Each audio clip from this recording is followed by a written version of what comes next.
Welcome. I am Darth Vadad. Join me as I remember things I loved when I was younger and still love today.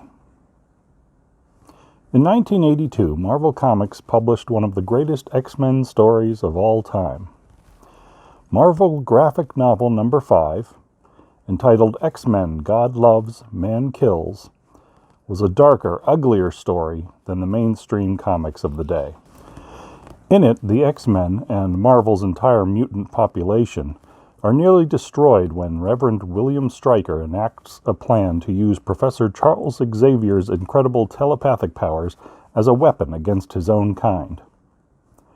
For many years, the story lived outside the established canon of X-Men tales. Though it was published soon after the introduction of the New Mutants in Marvel graphic novel number 4, none of those characters are mentioned or shown in the book. The primary X-Men were Storm, Cyclops, Wolverine, Colossus, Nightcrawler, and Kitty Pryde, who used the name Ariel at the time. Writer Chris Claremont had worked on the story for some time after then Marvel editor-in-chief Jim Shooter came up with the original idea.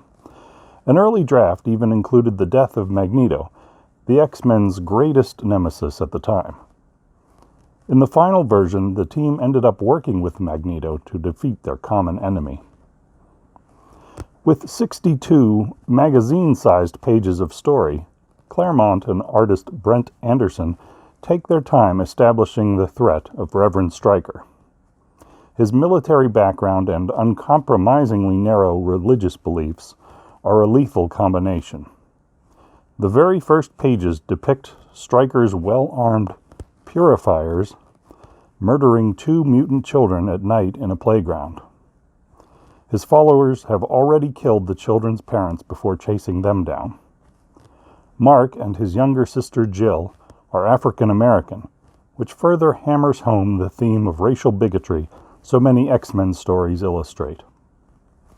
Like many hate and fear-mongers, Stryker and his purifiers use religion to justify their evil thoughts and deeds.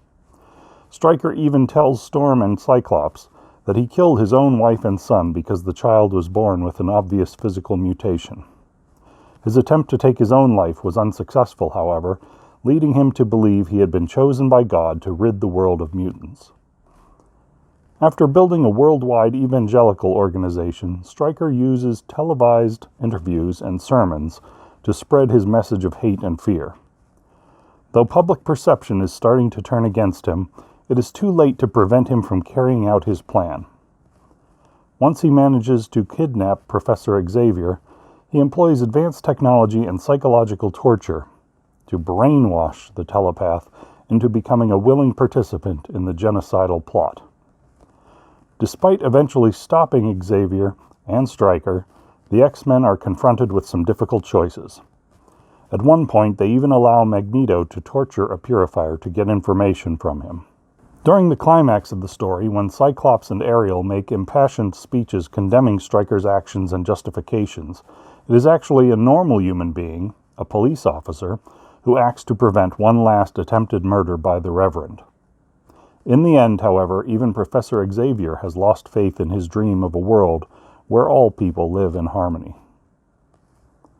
Though Stryker is prosecuted for his group's crimes, he calls it religious persecution, and many people are said to have been swayed by his arguments.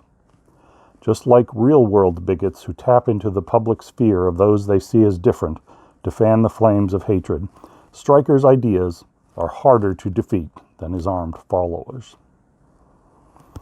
Even though it was published decades ago, God Loves, Man Kills remains one of Marvel's most influential X-Men stories. Elements of the graphic novel were used in 2003's X2, the second film in the X-Men franchise. Marvel Comics also recently announced it will publish a new edition of God Loves, Man Kills as a 2-issue series beginning in April 2020, with some new framing material by Claremont and Anderson. I bought the original graphic novel a few years after it was first published, back when I was just a teenager. Even though the art style was never my favorite, and modern comics have veered away from exposition-heavy writing Claremont and most of his contemporaries once relied on, the story still holds up today as a chilling warning about the dangers of racism and religious extremism. Like many of fiction's greatest heroes, the X-Men strive to live by a moral code that accepts everyone as human. If you enjoyed this trip down memory lane, tap the like button and subscribe for more Darth Vadad videos, or consider joining my Patreon page at www.patreon.com/DarthVadad. Thanks for watching, and have a great day.